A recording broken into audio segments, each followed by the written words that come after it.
ഇത് ശരിക്കും പോലീസ് കേസും അത് ബന്ധപ്പെട്ട കേസുകൾ മാത്രമാണ്. അതിന്റെ ശരിക്കും പറഞ്ഞാൽ അത് ചെയ്യേണ്ടതെന്ന് പറഞ്ഞാൽ FIR പോലീസാണ് ചെയ്യേണ്ടത്. ഇതിന്റെ ഒരു പ്രാഥമിക അന്വേഷണം നടത്തി അതിന്റെ റിപ്പോർട്ട് കൊടുക്കുക എന്ന് മാത്രമേ നമുക്ക് ചെയ്യാനുള്ളൂ.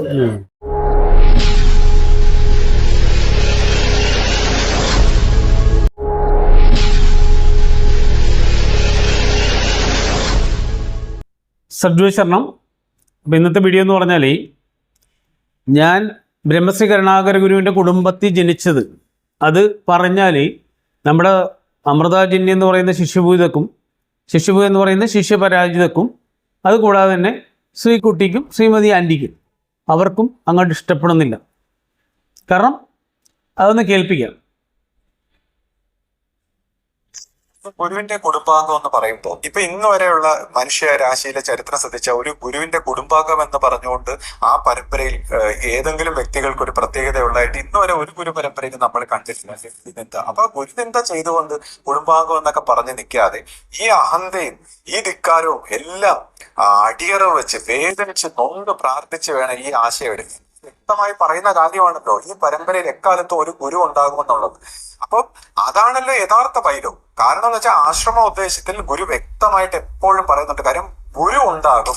അപ്പൊ ഞാൻ പറയുന്നത് ശിഷ്യഭൂത എന്ന് പറയുന്ന വ്യക്തി ഇപ്പൊ ഇല്ലല്ലോ. അന്നത്തെ പഴയ അമൃതാജ്ഞാന തപസ്വിനി എന്ന് പറയുന്ന സന്യാസി ഇല്ലല്ലോ. അത് മരിച്ചിട്ടാണല്ലോ പുതിയ ഒരു ജന്മം ഉണ്ടാകുന്നത്. കേട്ടില്ലേ? ഇവന് ബ്രഹ്മശ്രീ കരുണാകര ഗുരുവിനെയും ഗുരുവിൻ്റെ കുടുംബാംഗങ്ങളെയും പുച്ഛമാണ്. മനസ്സിലായ? നമ്മളാരും ബ്രഹ്മശ്രീ കരുണാകര ഗുരുവിൻ്റെ കുടുംബാംഗങ്ങളാരും ഗുരുവിൻ്റെ ആ മഹിമയോ ഗുരുവിൻ്റെ പ്രസ്ഥാനത്തിൽ നിന്നോ ഒന്നും അടിച്ചു മാറ്റിയിട്ടില്ല. ഒന്നും നമ്മൾ ആ പ്രിവിലേജ് വെച്ച് നമ്മളൊന്നും നേടിയിട്ടില്ല. ആരോടും പണം തട്ടിച്ചിട്ടില്ല, ആരോടും സ്വത്ത് തട്ടിച്ചിട്ടില്ല, ആരോടും ഒരു സ്ഥാപന ജംഗമ വസ്തുക്കളും പറ്റിച്ച് വാങ്ങിച്ചിട്ടില്ല. അതേസമയത്ത് ഗുരുവിൻ്റെ ബന്ധുക്കൾ എന്നുള്ള പേരിൽ നമ്മളുടെ ഇന്ന് ഈ അമൃതാജന്യെ പറ്റിച്ച് വാങ്ങിച്ച കാര്യം ഞാൻ പറയാം. നമ്മളോട് മാത്രമല്ല കേട്ടോ, ഒട്ടനവധി വിശ്വാസം ബ്രഹ്മശ്രീ കരുണാകര ഗുരുവിൻ്റെ ഭക്തരെ പറ്റിച്ച് അവരെ നശിപ്പിച്ച് അവരെ കുടുംബം ഇല്ലായ്മ ചെയ്ത് പലരെയും കൊലപ്പെടുത്തി അങ്ങനെ ഒരുപാട് ഇല്ലീഗൽ ആക്ടിവിറ്റീസ് ചെയ്തിട്ട് ഈ അമൃതാജന്യെ ഒരുപാട് കാര്യങ്ങൾ സ്വന്തമാക്കിയിട്ടുണ്ട്. ഒരു ഉദാഹരണം ഞാൻ പറഞ്ഞുതരാം. എൻ്റെ അച്ഛൻ്റെ കയ്യിൽ നിന്ന് 2002 എഴുതി മേടിച്ചാണ് അച്ഛൻ സ്വന്തമായിട്ട് പണിയെടുത്ത് ഉണ്ടാക്കിയ വീട്. അത് ജന്മഗൃഹമൊന്നുമല്ല, അച്ഛൻ്റെ ജന്മഗൃഹം ഗുരുവിന് നൽകിയതാണ്. ഗുരു ആവശ്യപ്പെട്ടിട്ട് ഗുരുവിന് കൊടുത്താണ്, എക്കാലത്ത് സ്മരണാഞ്ജലി പോലെ നിലനിർത്താൻ വേണ്ടി. അതേസമയത്ത് ഇതെന്ന് പറഞ്ഞാൽ അച്ഛൻ്റെ സ്വന്തം വിയർപ്പ് അധ്വാനിച്ചുണ്ടാക്കിയ ആ സ്ഥലം അത് എനിക്ക് വേണം, ആശ്രമത്തിന് വേണമെന്നും പറഞ്ഞ് അമൃതാജന്യ നിർബന്ധപൂർവ്വം എഴുതി മേടിച്ചു. സ്വന്തം പേരിൽ, അമൃതാജന്യയുടെ സ്വന്തം പേരിൽ. ഇതിപ്പോൾ ഞാൻ രജിസ്റ്റർ ഓഫീസിൽ നിന്ന് കോപ്പി എടുത്താണ്. മനസ്സിലായില്ലേ?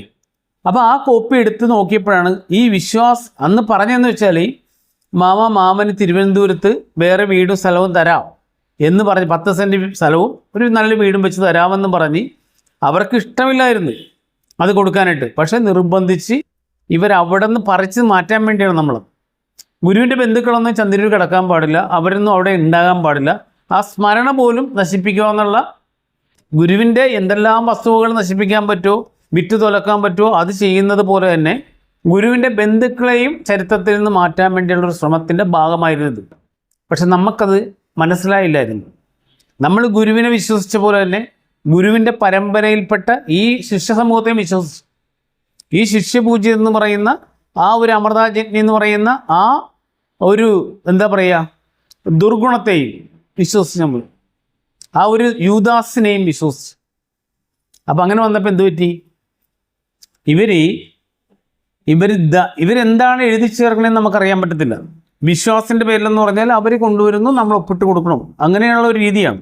അവരെഴുതും, അത് വായിച്ച് നോക്കാൻ തന്നെ നമുക്ക് വായിച്ച് നോക്കിയാൽ തന്നെ അവർക്ക് അത് ബുദ്ധിമുട്ടാണ്. പക്ഷെ അന്ന് അത് നമുക്ക് മനസ്സിലായില്ല. പക്ഷെ ഇപ്പോൾ എഴുതി വെച്ചിരിക്കുന്നത് ദാനയാധാരം എന്നും പറഞ്ഞ് എഴുതി വെച്ചിരിക്കുന്നത് ദാനം. എൻ്റെ അച്ഛൻ ഈ അമൃതാജന്യക്ക് ദാനം കൊടുത്തതായിട്ട് മനസ്സിലായ. അതൊക്കെ വഴിയെ വരും, ഇനി അതിൻ്റെ കാര്യങ്ങളൊക്കെ പിന്നീട് വരും. ഞാൻ പറഞ്ഞതെന്ന് വെച്ചാൽ ഇതെൻ്റെ കുടുംബത്തിൽ മാത്രമല്ല, പരമ്പരയിലെ ഒട്ടനവധി ആൾക്കാരെ നിന്ന് നിർബന്ധപൂർവ്വം ഭൂമി തട്ടിച്ചിട്ടുണ്ട് ഈ അമൃതാജന്യ. എൻ്റെ സുഹൃത്തായിരുന്ന ഇപ്പോൾ ഗുരുമാർഗം പ്രകാശ് സഭയുടെ ജനറൽ സെക്രട്ടറിയായ അജിത് കുമാറിൻ്റെ അമ്മയുടെ പ്രോപ്പർട്ടി തട്ടിച്ച് മേടിച്ചിരുന്നു. 25 സെൻറ്റ് സ്ഥലം കോട്ടയത്ത് പാമ്പാടിയിൽ. അത് മേടിച്ചതിന് രസമുണ്ട്. എങ്ങനെയാണെന്നറിയാം മേടിച്ചത്? അമ്മൂമ്മ മരിച്ചു. ആ അമ്മയുടെ അമ്മ മരിച്ചു കഴിഞ്ഞപ്പോൾ അവരുടെ ഒരു സ്ഥലത്ത് ഇവർ ചെന്നിട്ട്, ഈ അമൃതാജിനി ചെന്നിട്ട് പറയുകയാണ്, ഈ വസ്തുവിൽ നിന്ന് ഒരു 25 സെൻറ്റ് സ്ഥലം തരാവുന്ന ആ അമ്മ ഈ അമൃതാജിനിയുടെ ദർശനത്തിൽ വന്ന് പറഞ്ഞു വന്നു. അപ്പോൾ അങ്ങനെ മക്കളോട് പറഞ്ഞപ്പോൾ അവർ വിശ്വാസികളാണല്ലോ, ഇങ്ങനെ ദർശനം ഇവർ പറയുമ്പോൾ എന്ന് പറഞ്ഞാൽ അതിൻ്റെ ഭയഭക്തി ബഹുമാനത്തോടെ അത് സ്വീകരിച്ചിട്ട് 25 സെൻറ്റ് സ്ഥലം കൊണ്ട് എഴുതി കൊടുത്തു. ആ സ്ഥലം പിന്നീട് വിറ്റെന്നാണ് ഞാൻ അറിഞ്ഞത്. പക്ഷേ അജിത് കുമാർക്ക് അന്നൊരു കേസ് ഫയൽ ചെയ്തു ബഹുമാനപ്പെട്ട ഹൈക്കോടതിയിൽ. സംഘടനയുടെ സഹായത്തോടുകൂടി തന്നെ ആ കേസ് ഫയൽ ചെയ്തതിൻ്റെ നമ്പറെന്ന് വെച്ചാൽ WP-CRL 249/2022 പ്രകാരമാണ് ആ കേസ് ഫയൽ ചെയ്തത്. അത് ഈ കഴിഞ്ഞിടക്ക് അതിൻ്റെ ജഡ്ജ്മെൻറ്റ് വന്നു. ജഡ്ജ്മെൻറ്റ് വന്നതെന്ന് പറഞ്ഞാൽ അതിൽ പ്രതികളാക്കപ്പെട്ടതെന്ന് പറഞ്ഞാൽ ഈ ആശ്രമത്തിനെതിരെ അമൃതാജിൻ്റെയും ഗുരുസ്വാമി ഇവർക്കെതിരെ പോലീസിൽ പരാതി കൊടുത്തിട്ട് ആ പരാതി അന്വേഷിച്ചില്ല വേണ്ട രീതിയിൽ. കാരണം ഇവരുടെ ഹോൾഡ് വെച്ചിട്ട് ഇവരെല്ലാം അന്വേഷിക്കാതെ പോലീസിനെ സ്വാധീനിച്ച് മന്ത്രിമാരും ഇവരൊക്കെ ഇവരെ കയ്യിലുള്ളത് കൊണ്ട്, പോലീസ് ഉദ്യോഗസ്ഥന്മാരൊക്കെ കയ്യിൽ ചാക്കിട്ട് വെച്ചേക്കണമുണ്ട്. അത് അന്വേഷിക്കാതെ വന്നപ്പോൾ എന്ന് പറഞ്ഞാൽ ബഹുമാനപ്പെട്ട ഹൈക്കോടതി കൊടുത്തത് നമ്മുടെ സ്റ്റേഷൻ ഹൗസ് ഓഫീസർ എന്നതിൽ SHO എന്നുവെച്ചാൽ പഴയ സർക്കിൾ അദ്ദേഹവും പിന്നെ ഡിസ്ട്രിക്ട് ചീഫ് പോലീസ് ഓഫീസർ, അതായത് SP സൂപ്രണ്ട് ഓഫ് പോലീസ്, അദ്ദേഹത്തിനെയുമാണ്. അദ്ദേഹം ഒന്നാം കക്ഷിയായിട്ടും ഈ SHO രണ്ടാം കക്ഷിയായിട്ടുമാണ് ബഹുമാനപ്പെട്ട ഹൈക്കോടതിയിൽ പരാതി സമർപ്പിച്ചത്. അതിൻ്റെ വിധി കഴിഞ്ഞ ഇടയ്ക്ക് വന്നിരുന്നു. അതിൻ്റെ വിധി എന്ന് പറഞ്ഞാൽ ഈ കേസ് അവിടെ ഡിസ്പോസ് ചെയ്തു. പക്ഷേ ആ വിധിയിലെന്ന് പറഞ്ഞാൽ ഈ വിധി പ്രകാരം എന്ന് വെച്ചാൽ നമുക്കവിടെ ഡോക്യുമെൻറ്റ്സ് കൊടുക്കാൻ പറ്റില്ല അവർക്ക്. ഡോക്യുമെൻറ്റ്സ് എന്ന് പറഞ്ഞാൽ ഈ പാമ്പാടി രജിസ്റ്റർ ഓഫീസിൽ, സബ് രജിസ്റ്റർ ഓഫീസിൽ പൈസ അടച്ചായിരുന്നു. പൈസ അടച്ചതിന് ശേഷം അതിൻ്റെ റെസീപ്റ്റൂടെ കാണിക്കാം. പാമ്പാടി സബ് രജിസ്റ്റർ ഓഫീസിൽ 820 രൂപ അടച്ചിട്ടുണ്ട്. അപ്പോൾ അതിൻ്റെ പ്രകാരം എന്ന് പറഞ്ഞാൽ അവിടെ നിന്ന് അതിൻ്റെ സർട്ടിഫിക്കറ്റ് ഇത് കിട്ടണം. ഇതേപോലെയുള്ള ആ പ്രമാണത്തിൻ്റെ കോപ്പി. ഇതിനു വേണ്ടിയാണ്. ഇതുപോലത്തെ കോപ്പി കിട്ടുമ്പോൾ ആ പ്രമാണത്തിൻ്റെ കോപ്പി അവിടെ ബഹുമാനപ്പെട്ട ഹൈക്കോടതി കൊടുക്കാൻ സാധിച്ചില്ല.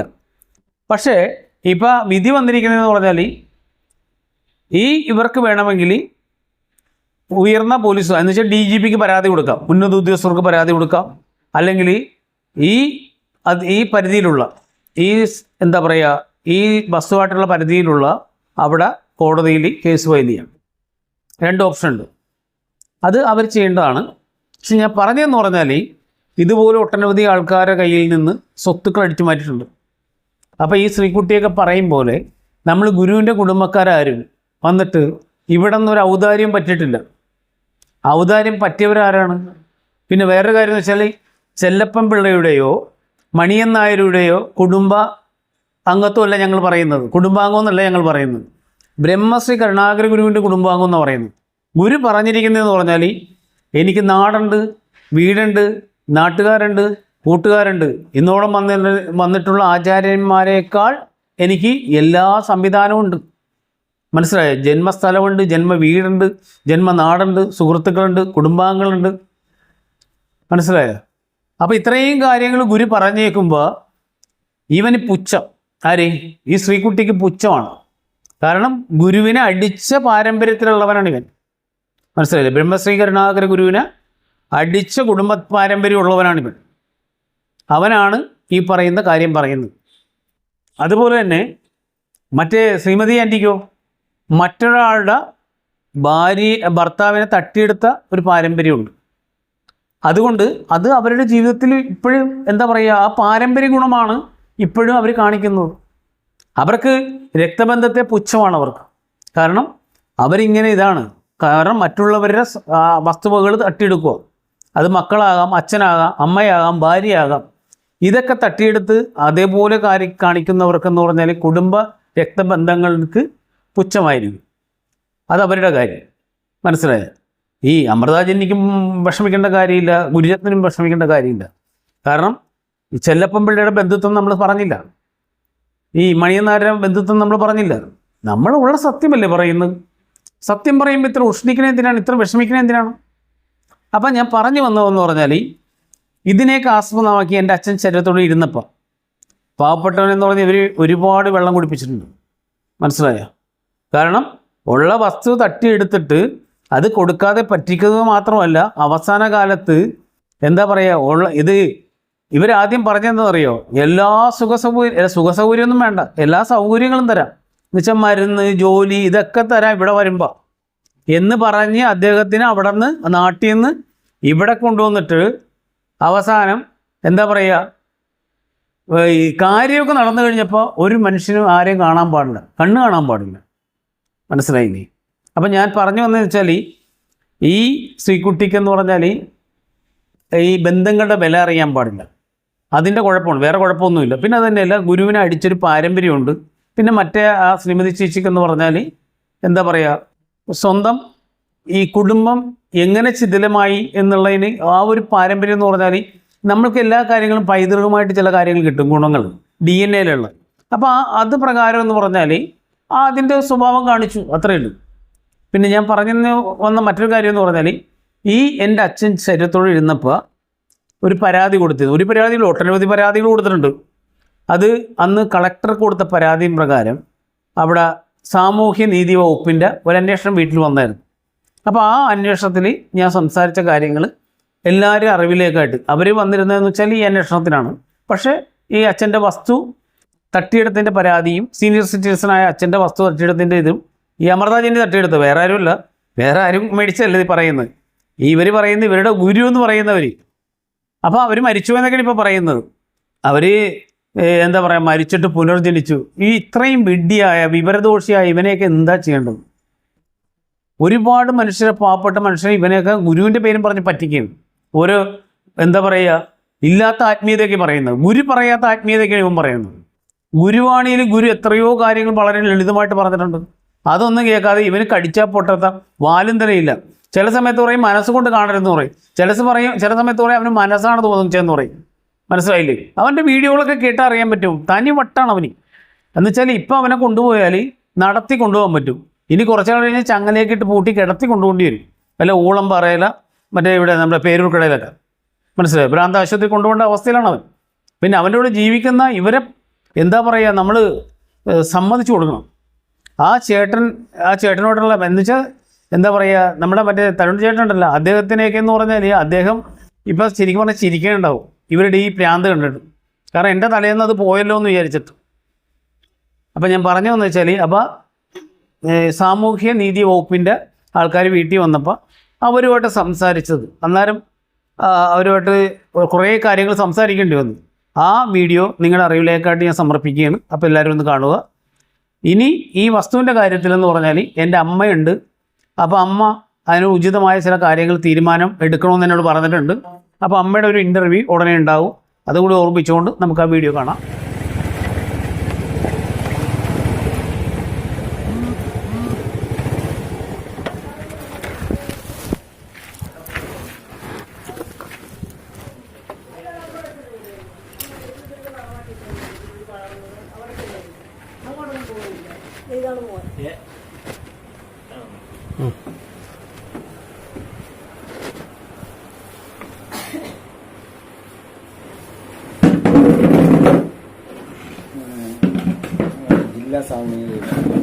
ആ, മറ്റേ കളക്ടറിൻ്റെ അവിടെ നിന്ന് അതിലാണല്ലേ, അവിടെ നിന്നൊരു നോട്ടീസ് വന്നിട്ടുണ്ടെന്ന് തോന്നുന്നു. ഇത് കിട്ടിയ സമയത്ത് അയച്ചിരുന്നു തോന്നുന്നു. ഏകദേശം 1 വർഷമായി തോന്നുന്നു. ഇല്ല, അവിടെ ഹിയറിംഗ് നടത്തിയില്ല. ഇന്നുപോലെ ജില്ലാ കളക്ടറിന്റെ നടപടി സ്വീകരിച്ചെന്ന് മാത്രമേ ഉള്ളൂ. ഹലോ,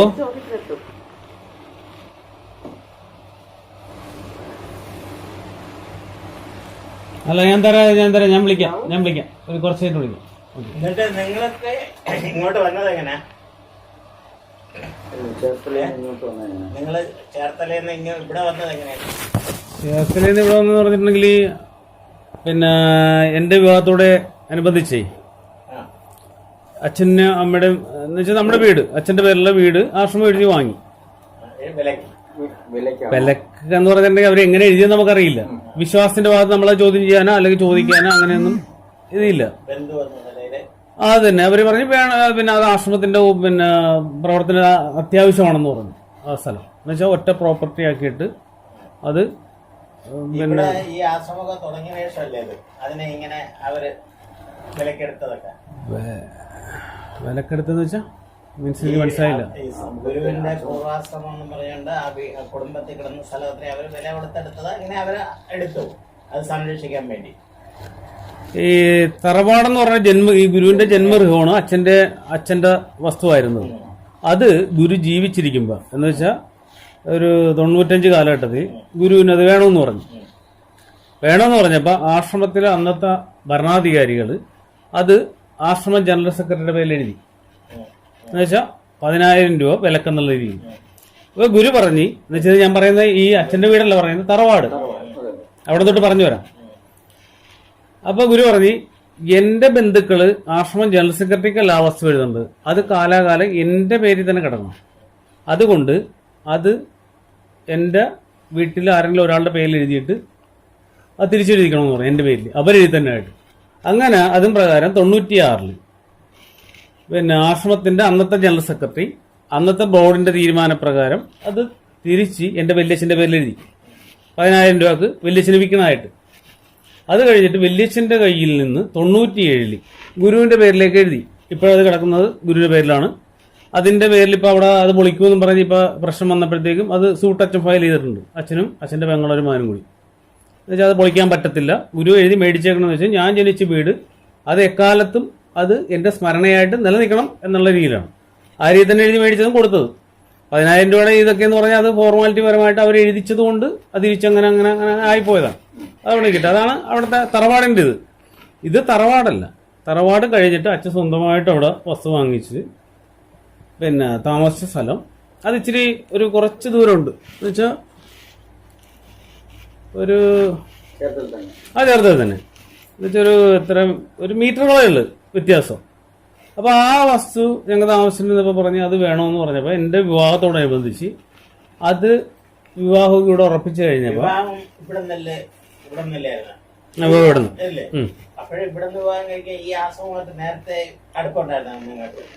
ഈ കരുണാകര ഗുരു എന്ന് പറഞ്ഞ എന്റെ അച്ഛന്റെ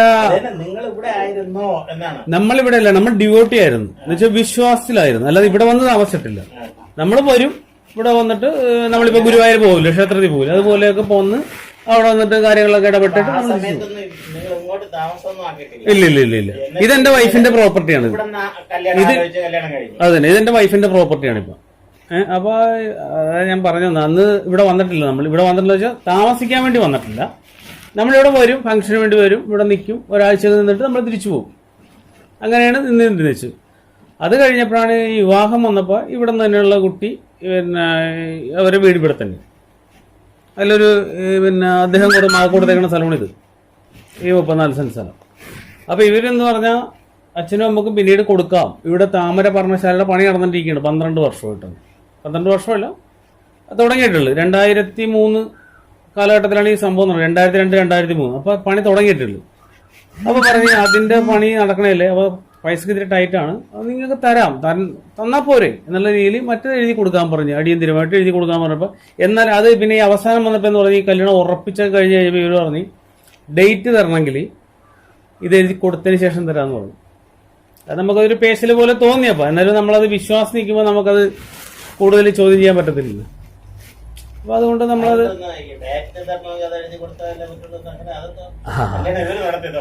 കല്യാണം ഇവിടെ വെച്ചാണല്ലോ ഇവര് മുഖാന്തരമാണല്ലോ കല്യാണം ഉറപ്പിക്കുന്നത്. എന്ന് വെച്ചാൽ ആശ്രമ വിശ്വാസികൾ തമ്മിലുള്ള വിവാഹം നടക്കുമ്പോ അതിപ്പം നമ്മുടെ മാത്രമല്ല, അത് ആരുടെ നടത്തിയാലും വിശ്വാസികളുടെ ഇടയിൽ ആര് നടത്തിയാലും അവരങ്ങനെ ചില മാനദണ്ഡങ്ങൾ വെക്കും.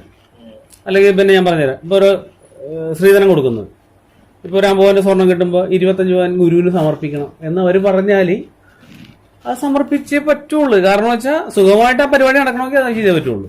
വിവാഹം, പിന്നെ നൂലുകെട്ട്, പാല് കാച്ചരി, അങ്ങനെയുള്ള സംവിധാനങ്ങളല്ല. അത് പിടിച്ചു പറയാണെന്ന് ചോദിച്ചാൽ അങ്ങനെ നമുക്ക് പറയാം. അല്ലെങ്കിൽ അത് ആത്മീയപരമായിട്ട് പറയുകയാണെങ്കിൽ എന്താ പറയാ, അവിടെ വിശ്വാസിയായിട്ട് നിൽക്കുന്ന ആള് അവരുടെ ഇതെല്ലാം ഫോളോ ചെയ്തുകൊണ്ട് കല്യാണം നടത്തണമെങ്കിൽ ഇത് ചെയ്യണം. ഇല്ലെങ്കിൽ സ്വതന്ത്രമായിട്ട് ചെയ്യാൻ അത് നടക്കൂല. അത് അപ്പൊ ഇത് വിട്ടു വേറെ നടത്തിക്കൊള്ളണം. അതെ, സ്വതന്ത്രമായിട്ടെന്ന് പറഞ്ഞാൽ എങ്ങനെ ഇപ്പൊ ഒരു വിശ്വാസിനെ ആലോചിച്ച് ഉറപ്പിച്ചു കഴിയുമ്പോ ഡേറ്റ് തന്നില്ലെന്ന് പറയാൻ ആ വിശ്വാസിനെ കെട്ടാൻ പറ്റത്തില്ല, അത് കെട്ടിക്കത്തൂല്ല. നമുക്ക് വേണമെങ്കിൽ ഇത് വിട്ടിട്ട് പുറത്തുപോയി ആലോചിച്ച് സ്വന്തമായിട്ട് നടത്താം. അങ്ങനെയാണ് അതിന്റെ എന്താ, അത് പറ്റത്തില്ല. അവര് രണ്ടുപേരും വിട്ടു പുറത്തു നടക്കും. പക്ഷെ അത് അങ്ങനെയല്ല ഇവിടുത്തെ സിസ്റ്റം എന്ന് പറഞ്ഞു കഴിഞ്ഞാല്, ഇപ്പോഴത്തെ നിലയിൽ ഇപ്പൊ ഒരു ചേട്ടനനിയന്മാര് ബന്ധുക്കളാണെന്ന് വെച്ചു, ബന്ധുക്കള് ഇപ്പൊ നമ്മൾ ഫേസ് ചെയ്യുന്ന കാര്യം പറഞ്ഞുതരാം. എന്നുവെച്ചാൽ കുറച്ച് ബന്ധുക്കള് ഈ എന്താ പറയാ സന്യാസിയായിട്ട് ഇരിക്കുന്നുണ്ടാവും, കുറെ കമ്മിറ്റ്മെന്റ് ഉണ്ടാവും. ഒരു കുടുംബം പോകുമ്പോൾ ഒറ്റപ്പെട്ട ഒരാൾ വന്നിട്ടുണ്ടെങ്കിൽ അവൻ എപ്പോഴും പുറത്തു പോകും. ഒരു വീട്ടിൽ നിന്ന് ഒരാളാണ് ഇവിടെ വിശ്വാസിയായിട്ട് വന്നത്, അവന് വേണമെങ്കിൽ എനിക്ക് പറ്റിയില്ലെന്നാണ് പോലെ. മറ്റത് അങ്ങനെയല്ല, അച്ഛൻ, അമ്മ, പിന്നെ മറ്റുള്ള ബന്ധുക്കൾ എല്ലാം അങ്ങനെ പുറത്തു പോകുമ്പോൾ എന്ന് പറഞ്ഞാൽ ഇവരിപ്പോ പറയും അവരോട് സഹകരിക്കരുത്, മറ്റു ബന്ധുക്കളോട് പറയും. അപ്പൊ ആ പിന്നെ ബന്ധങ്ങൾ നഷ്ടപ്പെട്ടു, ഭ്രഷ്ട് കൽപ്പിക്കും, ഊരുവിലക്കെന്നൊക്കെ പറയും പോലെ. അങ്ങനെയുള്ള ചില സമയം അതുകൊണ്ട് ആരും അങ്ങനെ എന്താ പറയാ അനുസരിച്ചങ്ങാട് കണ്ണടച്ചങ്ങാട് പോയാൽ കുഴപ്പമില്ല എന്നുള്ളത്. പക്ഷെ ചിലരതിനെ എതിർക്കും. അങ്ങനെ എതിർക്കുന്നവർക്ക് ബുദ്ധിമുട്ടുകളുണ്ടാവും. കാരണം അവരിൽ നിന്നുള്ള പല പല പ്രശ്നങ്ങൾ ഉണ്ടാവും. അപ്പൊ അതൊക്കെ ഫേസ് ചെയ്യേണ്ടി വരും. അപ്പൊ പറഞ്ഞു വന്നത് എന്ന് വെച്ചിട്ടുണ്ടെങ്കിൽ കല്യാണത്തോടനുബന്ധിച്ച് അത് കൊടുക്കണമെന്ന് കൊടുക്കണമെന്ന് പറഞ്ഞാൽ അച്ഛനും നമുക്ക് അത്ര സ്വീകാര്യമല്ലായിരുന്നു. കാരണം അവർ ജനിച്ചു വളർന്ന അല്ലെങ്കിൽ അവർ ഇത്ര നാളുടെ പഴയ ഒരു സ്ഥലത്ത് നിന്ന്. അപ്പോൾ പറഞ്ഞാൽ അതല്ല, നമുക്ക് ഇവിടെ വരണം, നിങ്ങൾ ഇവിടെ അത്യാവശ്യമായിട്ട് നിൽക്കണമെന്നൊക്കെ പറഞ്ഞ് ഇവിടെ വന്നിട്ട് എൻ്റെ വൈഫിൻ്റെ പ്രോപ്പർട്ടിയിൽ എൻ്റെ ഒരു അനിയൻ മരിച്ചു പോയിരുന്നു ആക്സിഡന്റ്. അത് ഇവർ വിളിച്ചുകൊണ്ട് പോയിട്ടാണ്, അതും പരാതിയിലുണ്ടെന്ന് തോന്നുന്നു, സൂചിപ്പിച്ചിട്ടുണ്ടെന്ന് തോന്നുന്നു. ഇവർ വിളിച്ചുകൊണ്ട് പോയത് ഒരു 2009. അതും നമ്മൾക്ക് അന്നും ഒരു ചെറിയതുണ്ടായിരുന്നു. പക്ഷെ അതൊന്നും നമുക്ക് ഉൾക്കൊള്ളാൻ പറ്റുന്നില്ലായിരുന്നു. ഇവരിങ്ങനെ ചെയ്യുമോ എന്നൊക്കെയുള്ള രീതിയിലുണ്ടായിരുന്നു. പക്ഷെ പിന്നീട് മനസ്സിലായി അതൊന്നുമല്ല, അതിൻ്റെ അപ്പുറം അവർ ചെയ്യുമോ എന്നുള്ളത് പിന്നീട് മനസ്സിലായി. പക്ഷെ അത് നമുക്ക് എന്നുവെച്ചാൽ നമുക്ക് ആരെയും ബോധിപ്പിക്കേണ്ട കാര്യമില്ല, വിശ്വസിപ്പിക്കേണ്ട. പക്ഷെ നമ്മൾ പറയാനുള്ള പരാതിയിൽ അത് സത്യമാണത്. കാരണം വെച്ചാൽ അത് മനസ്സിലാക്കാനുള്ള കാര്യം എന്ന് പറഞ്ഞാൽ അന്ന് വിളിച്ചിട്ട് പറഞ്ഞ് സന്യാസിമാരുടെ പേരാ വിളിച്ചിട്ട് പോയ കാര്യങ്ങൾ ഒന്നും പറയരുത്, അവന്റെ ആത്മാവിന് അത് ബുദ്ധിമുട്ടാവുമെന്ന് പറഞ്ഞു. ഒരാള് നഷ്ടപ്പെട്ടിരിക്കുന്ന അടുത്ത് നമ്മൾക്കിപ്പോ മരിച്ചാളോട് ചോദിക്കാൻ പറ്റും, നിനക്കിപ്പോ എന്താ പറ്റിയെന്ന് ചോദിക്കാൻ പറ്റില്ല. അതുകൂടാതെ തന്നെ അവന്റെ ആത്മാവ് ഇപ്പൊ ആശ്രമത്തിൽ പിടിച്ച് നിർത്തിയൊക്കെയാണ്, കർമ്മമൊക്കെ ചെയ്ത് അവനിപ്പോ നല്ല സന്തോഷത്തിൽ നിൽക്കുകയാണ്. നിങ്ങളായിട്ട് ഇനി വെറുതെ. അപ്പൊ നമ്മളിപ്പോ അത് എന്താണെന്ന് നമുക്ക് ഒരു അവനവന്റെ വീട്ടിലൊരു അത്യാഹിതം വരുമ്പോഴേ അതിന്റെ എഫക്ട് മനസ്സിലാവും. ഇങ്ങനെ തകർന്നു നിൽക്കാൻ അവരോട് പറയുമ്പോൾ എന്ന് പറഞ്ഞിട്ടുണ്ടെങ്കിൽ ഒന്നും ഒരു എത്തുമ്പോഴത്തില്ലാത്ത അവസ്ഥയിൽ. പിന്നീട് പല കാര്യങ്ങളും അവിടെ നിന്ന് പഠിച്ചപ്പോഴാണ് മനസ്സിലായത് അത് പലതും ദുരൂഹമായ കാര്യങ്ങളാണ്, അതിൻ്റെ ഒന്നാണ് എൻ്റെ അതിൻ്റെ വിഷയം എന്ന് ബോധ്യപ്പെട്ടത്. അപ്പൊ അതൊന്ന് വിട്ടെന്ന് പറയാൻ ഗുരുവിൽ നമ്മൾക്ക് എങ്ങനെ വേറെ കുഴപ്പമൊന്നുമില്ല, കാരണം വിശ്വാസത്തിന്റെ ഭാഗത്ത്. പക്ഷെ അവിടെ നമ്മൾ പോകത്തില്ല. ഗുരു സത്യമായിരുന്നു ഒരു നല്ല ഐഡിയോളജി കൊണ്ടുവരാൻ ശ്രമിച്ച് പരാജയപ്പെട്ടു എന്ന് നമുക്ക് പറയാൻ പറ്റും. കാരണം വെച്ചാൽ വേറെ കുറെ ആൾക്കാരുടെ കയ്യിലായിപ്പോയി പ്രസ്ഥാനം, അവരത് സ്വാർത്ഥമായിട്ട് ഉപയോഗിച്ചുകൊണ്ടിരിക്കുന്നതാണ്. നമ്മളൊക്കെ അതിൽ ഇരകളായിപ്പോയി എന്നുള്ളത് ബോധ്യപ്പെട്ടു. അപ്പൊ എന്ന് പറഞ്ഞാൽ നമ്മള് ഇപ്പൊ ഇവര് തന്നെ കൊടുത്തിരിക്കുന്ന പറഞ്ഞാൽ കിട്ടിയാൽ അവരെ വീട് സ്ഥലം ഇനി കിട്ടിയാൽ കിട്ടി. കാരണം വെച്ചാൽ ഡോക്യുമെന്റ്സ് ഒക്കെ ഇതേപോലെ ഈ പറഞ്ഞ പോലെ നമ്മൾക്കെതിരായിട്ടുള്ള രീതിയിൽ അവർ കരുതി കൂട്ടി ചെയ്ത് വെച്ചേക്കുന്നതാണ്. എന്നുവെച്ചാൽ വിലക്കുള്ള രീതിയിലാണ് എഴുതിയേക്കുന്നത്. പിന്നെ അത് നാളെ കൊടുക്കരുത് എന്നുള്ള രീതിയിലാണ് എന്നൊക്കെയെന്ന് പറഞ്ഞാൽ ഇവർ പ്രായമുള്ള ആൾക്കാരല്ലേ, ഇവരുടെയൊക്കെ എന്താണ് നമുക്ക് അതിനെ കുറിച്ച് എഴുതിയത് പോലും നമ്മൾ വായിച്ചില്ല. അവരെ പോലും ഞാനാ ഇപ്പൊ തൽക്കാലം ജോലിയൊന്നും ചെയ്തില്ല. ഒരു ഫാം നമ്മുടെ കൂട്ടുകാരൻ എടുത്തിട്ടുണ്ട്, അതിൽ ഇടപെട്ടിങ്ങനെ പോകാന്നുള്ള രീതിക്ക്. പശുവുണ്ട്, കുറച്ചധികം ഒരു 7 ഏക്കർ സ്ഥലം ലീസിനെടുത്തിട്ടുണ്ട്. കാരറ്റിൽ നിന്ന് കുറച്ച് ഉള്ളിലേക്ക് പോകണം, വാമനപുരം 6 അടുത്താണ്. അപ്പൊ ഒരു സ്ഥലത്തിന്റെ പേര് എനിക്ക് കൃത്യമായിട്ട് അറിയാമായിരുന്നു, എനിക്കത് ഓർമ്മയില്ല. പിന്നെ വാമൻ ശരിക്കും പറഞ്ഞാൽ ആറ്റിങ്ങൽക്കും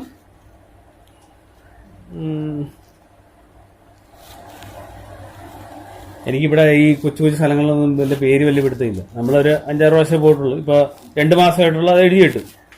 അപ്പോൾ അത് തുടങ്ങിയിട്ടില്ല. പശു ഇപ്പോൾ 27-ാം തീയതി 28-ാം തീയതി വരുമെന്ന് പറഞ്ഞേക്കണേ ഉള്ളൂ.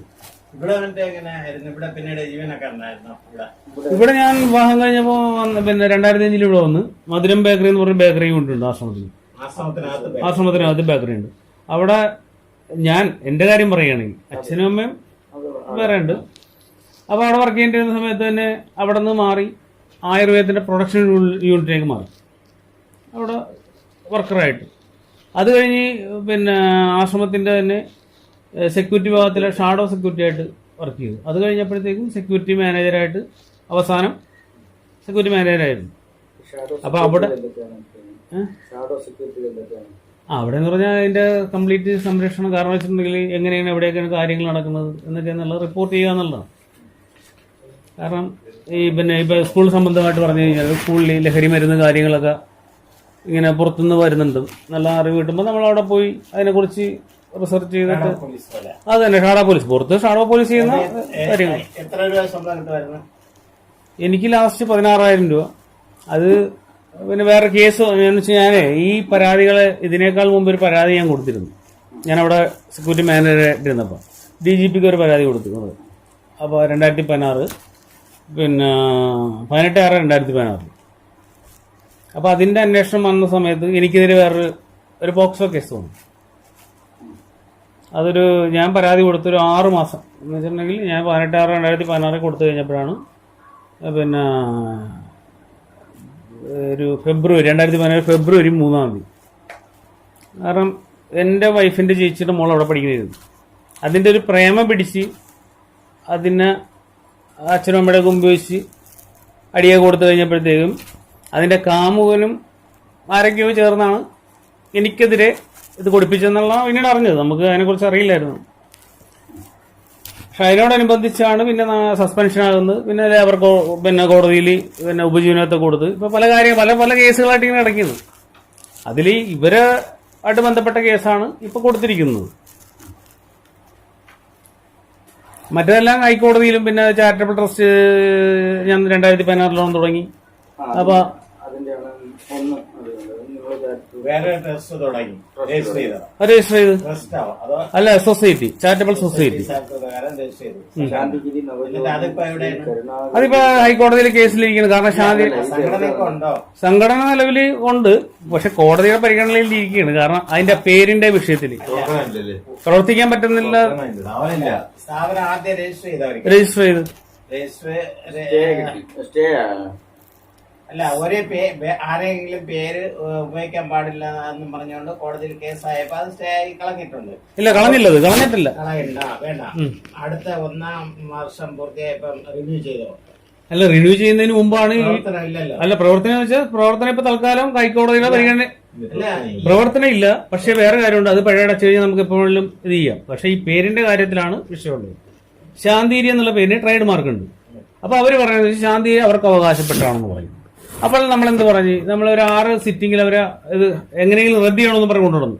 കിട്ടിയില്ല. നമ്മളുകൊണ്ട് കൗണ്ടർ പെറ്റീഷൻ ഫയൽ ചെയ്തു 2017 ഡിസംബർ 12-ാം തീയതി 12-11 പിന്നെ അത് ഫയൽ ചെയ്തതോടുകൂടി. കാരണം വെച്ചാൽ ശാന്തിരി എന്ന് പറയുന്ന ആ വാക്കിന് നമുക്ക് അവകാശമുണ്ട്. കാരണം നമ്മുടെ വല്യച്ഛനാണ് കരുണാകര ഗുരുവാണ് ശാന്തിരി കൊണ്ടുവന്നത് ആ പ്രസ്ഥാനം. അല്ലെങ്കിൽ നിങ്ങൾക്കാണ് അതിന് അതോറിറ്റി എങ്കിൽ നിങ്ങൾ ആ രേഖകൾ കൊണ്ടുപോകാന്ന് പറഞ്ഞ് നമ്മൾ കൗണ്ടർ പെറ്റീഷൻ ഫയൽ ചെയ്തിട്ടുണ്ട്. അത് കഴിഞ്ഞപ്പോൾ അത് അവിടെ പിന്നെ ആ ഫയൽ അനങ്ങിയിട്ടില്ല. അങ്ങനെ തന്നെ ഇരിക്കുന്നത്. അല്ല അവർക്കെതിരെ എന്ന് വെച്ചാൽ അത് പിന്നെ കേസ് ഒന്നും ആയില്ലല്ലോ, തീർപ്പായില്ല. ഇതിനെ സംബന്ധിച്ച് രജിസ്റ്റർ ചെയ്ത് 1-ാം വർഷം അല്ല 1.5 വർഷം വരെ നമുക്ക് ഇതുണ്ട്. അത് നമ്മൾ ഇത് ചെയ്തിട്ടുണ്ട്. കാരണം 1.5 വർഷം വരെ നമ്മൾക്ക് പിഴ കൂടാതെ അവിടെ കൊണ്ട് കണക്കുകൾ കാര്യങ്ങൾ സബ്മിറ്റ് ചെയ്യാം.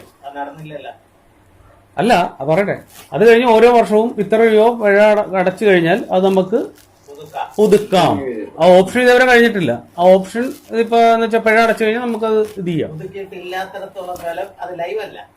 ലൈവ് അല്ലെന്ന് വെച്ചാൽ നമ്മള് അത് സംഭവം എന്ന് പറഞ്ഞിട്ടുണ്ടെങ്കിൽ ഒരു 2017 ഓഗസ്റ്റ് മാസം ഒരു മെഡിക്കൽ ക്യാമ്പ് അറേഞ്ച് ചെയ്തായിരുന്നു.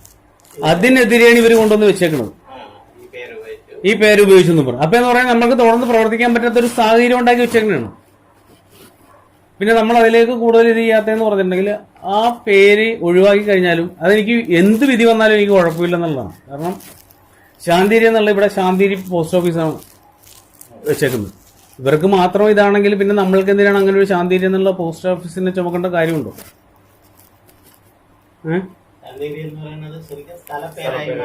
മാറി. അപ്പൊ എന്ന് പറഞ്ഞാൽ അത് ഉപയോഗിക്കുക, അതും വെച്ചിട്ടുണ്ട് നമ്മള്.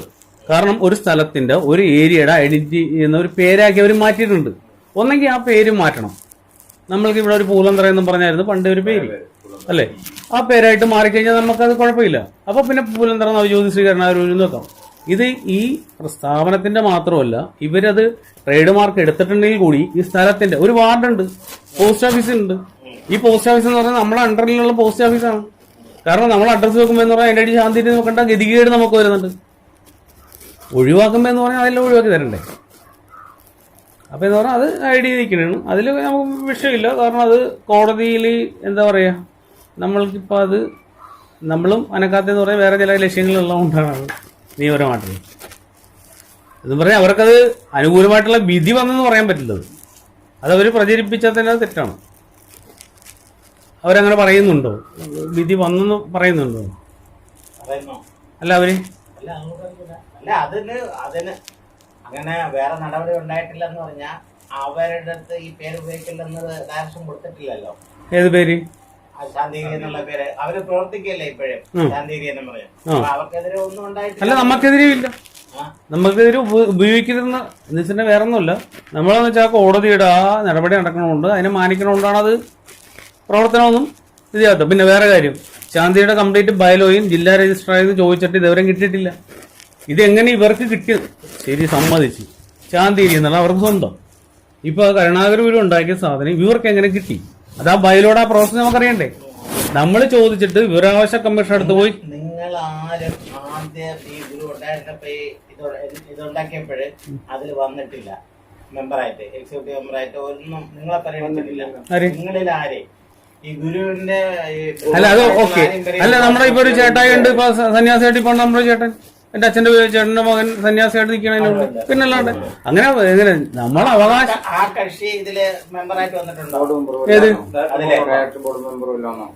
ആ സന്യാസഭയുടെ ആണല്ലോ ഇപ്പൊ അവരാണല്ലോ ഭരിക്കുന്നത്. പക്ഷെ അതില് ഒരു എക്സിക്യൂട്ടീവ് കമ്മിറ്റി അവർ ജനറൽ ബോഡിയൊക്കെ എടുത്തിട്ടുണ്ടല്ലോ, ശാന്തിഗിരി എന്ന് പറയുന്ന ഇതില് കുറെ പേര് കാണും. അതില് ഉണ്ടോ നിങ്ങളുടെ ഈ പറഞ്ഞ ആൾക്കാരുണ്ടോ?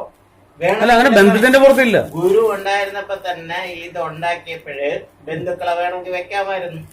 അത് വെച്ചിട്ടും ഇല്ലല്ലോ. ഇല്ല, അത് വേറെ കാര്യങ്ങളല്ലേ സാർ? വെച്ചിട്ടില്ല. അപ്പൊ ഗുരു അല്ല, അത് വെച്ചെന്ന് വെച്ചാൽ അന്ന് പ്രാപ്തിയുള്ളവരില്ലായിരുന്നായിരിക്കും.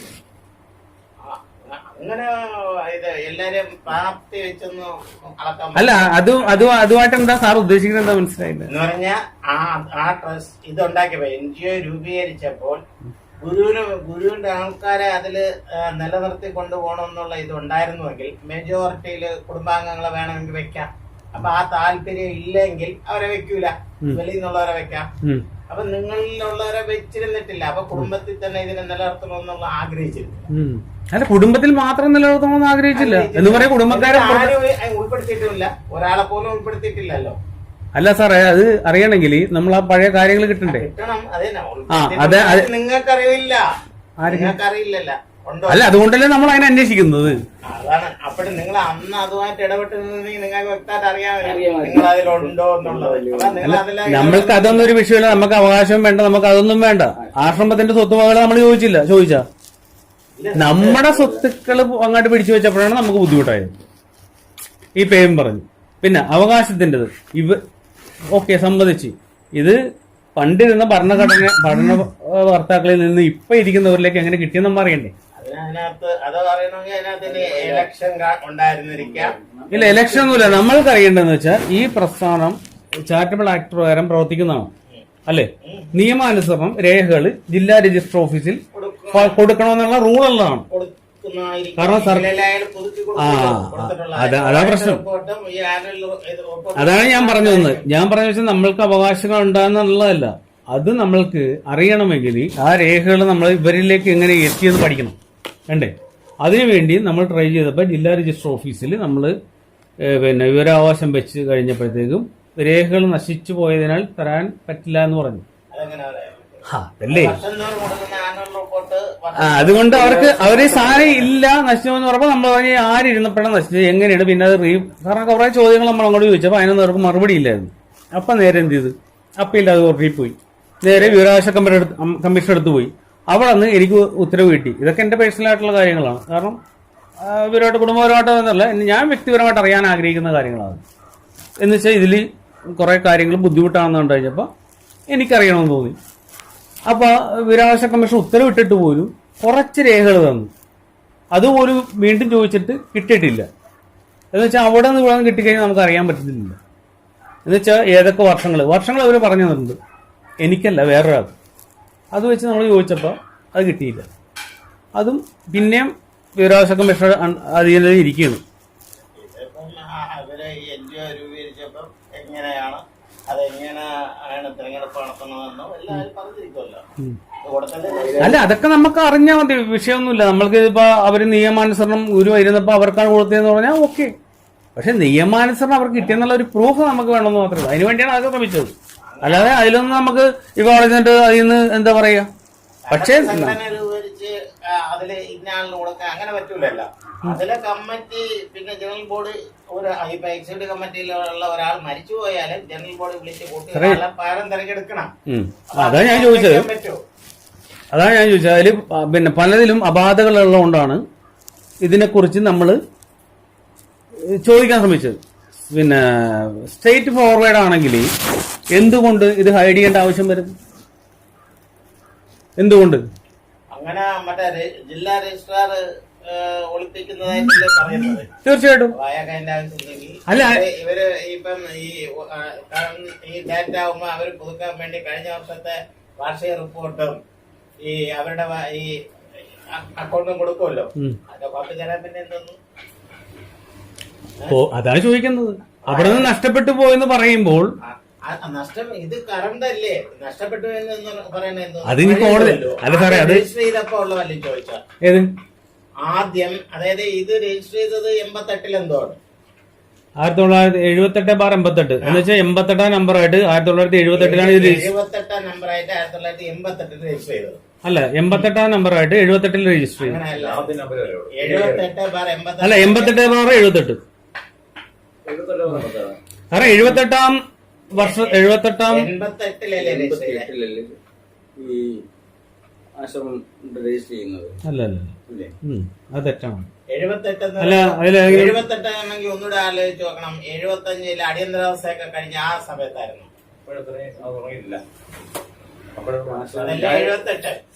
എനിക്കറിയാം അത്രയും തുടങ്ങിയിട്ടില്ല അല്ലേ? സ്ഥാപിക്കുന്നത് അല്ലല്ലോ. ഈ ഗുരു അവിടെ ആയിരുന്നില്ലേ? സ്ഥാപിക്കുന്നതല്ല, ഇത് ജില്ലാ രജിസ്റ്റർ ഓഫീസിൽ രജിസ്റ്റർ ചെയ്യുന്ന ഇതാണ് ഞാൻ പറഞ്ഞത്. രജിസ്റ്റർ ചെയ്തത് പിന്നെ ബാക്കിലോട്ട് പോകില്ലല്ലോ.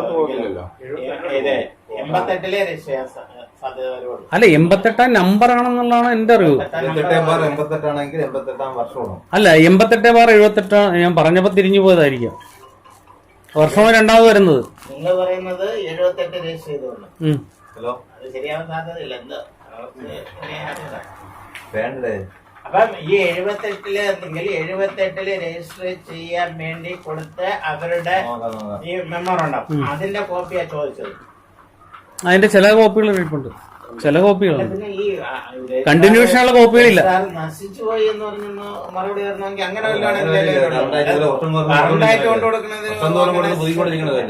അല്ലെങ്കിൽ പിന്നെ അത് തരണതിന് കുഴപ്പമില്ല. നമ്മൾക്ക് പൈസ അടക്കാൻ, അതും വിവരാവകാശ കമ്മീഷണർ പറഞ്ഞതെന്ന് പറഞ്ഞിട്ടുണ്ടെങ്കിൽ അത് ഫ്രീ ആയിട്ട് 1978 മുതൽ 2018 വരെ എനിക്ക് ഫ്രീ ആയിട്ട് തരണമെന്നാ പറഞ്ഞത്.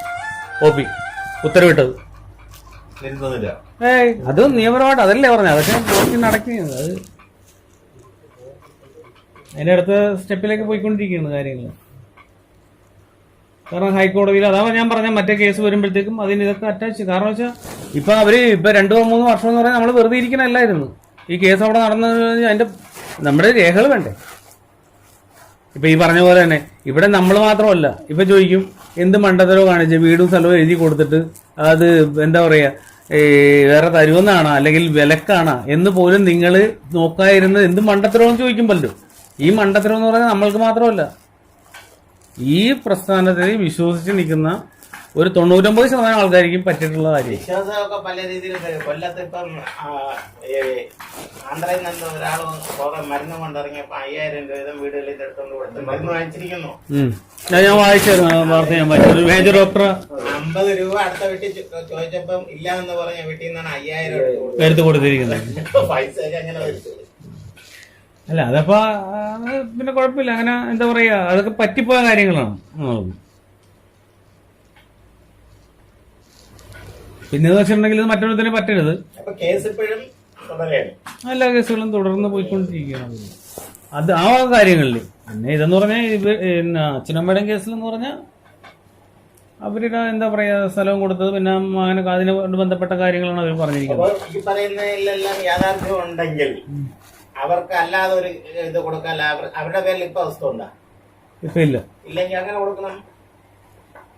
നിലവിൽ അവർക്ക് ജീവിക്കാനായിട്ടുള്ള ഒരു സാഹചര്യമില്ല. അവരുടെ പേരിലുണ്ടായിരുന്ന വസ്തു പോയി ഇപ്പൊ 1 സെന്റ് ഭൂമി പോലും ഇല്ലാന്ന് പറഞ്ഞ ട്രിബ്യൂണലിൽ കൊടുക്കും, കളക്ടറേറ്റില് ട്രിബ്യൂണലിലൊക്കെ കൊടുക്കും. അങ്ങനെയാണ് യാഥാർത്ഥ്യമാണ്.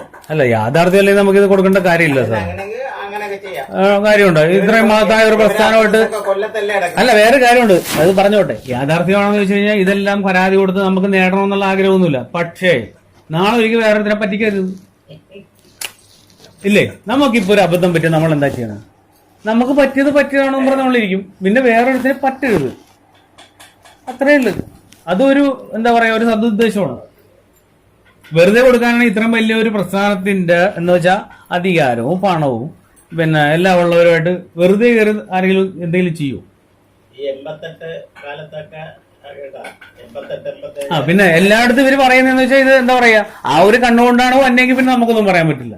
അധികാരപ്പെട്ടവരും വരുന്നതെന്ന് വെച്ചിട്ടുണ്ടെങ്കിൽ അവര് പറയുന്നത് വിശ്വസിച്ചുകൊണ്ട് എങ്ങനെ അവര് വെറുതെ പറയണേ കളവ് പറയണേന്ന് പറഞ്ഞിട്ട് ആ ഒരു കണ്ണുകൊണ്ട് വന്നു കഴിഞ്ഞാൽ നമുക്ക് എന്ത് ചെയ്യാൻ പറ്റും? നമുക്കൊന്നും ചെയ്യാൻ പറ്റില്ല. അവരൊരു വിശ്വസിക്കട്ടെന്ന് വിചാരിക്കും. ആദ്യമായിട്ട് ഒരു സ്ഥലം കൊടുത്ത ആളാരാണ്? ആദ്യമായിട്ട് കൊടുത്തതെന്ന് പറഞ്ഞിട്ടുണ്ടെങ്കിൽ നമ്മുടെ പഴയകാല പ്രസിഡന്റ് ആയിരുന്നു. എന്ന് വെച്ചാൽ നമ്മൾ പൂലന്തറ നിങ്ങളുടെ കയറി വരുമ്പോൾ ലെഫ്റ്റ് സൈഡിൽ ആ ടേക്ക് ബ്രേക്ക് കഴിഞ്ഞിട്ട് ഒരു സുന്ദരേശൻ സാർ എന്ന് പറയുന്ന അദ്ദേഹത്തിന്റെ അച്ഛനാണ് കൊടുത്തിരുന്നത്. അദ്ദേഹം APP ആയിരുന്നു. അദ്ദേഹത്തിന്റെ അദ്ദേഹം ആശ്രമം പ്രസിഡന്റ് ആയിരുന്നു. പിന്നീട് അദ്ദേഹത്തിന്റെ പേര് മാറ്റി ഗുരുഭക്തൻ സ്വാമി എന്നാക്കിയിട്ട് ഒരു സന്യാസിയാക്കി മാറ്റി. അവരൊക്കെ കൂടിയാണെന്ന് പറയാൻ പറ്റില്ല. എന്നുവെച്ചാൽ അവര് വർക്കലയിലാണ്, അവര് വീട് വർക്കലക്കാരാണ്. അദ്ദേഹത്തിന്റെ പേര് സത്യം മുതലാളിയോ ഭരതം മുതലാളി അങ്ങനെ എന്താണ്ട് ഒരു മുതലാളി എന്താ അദ്ദേഹം അറിയപ്പെടുന്നത്. എന്താ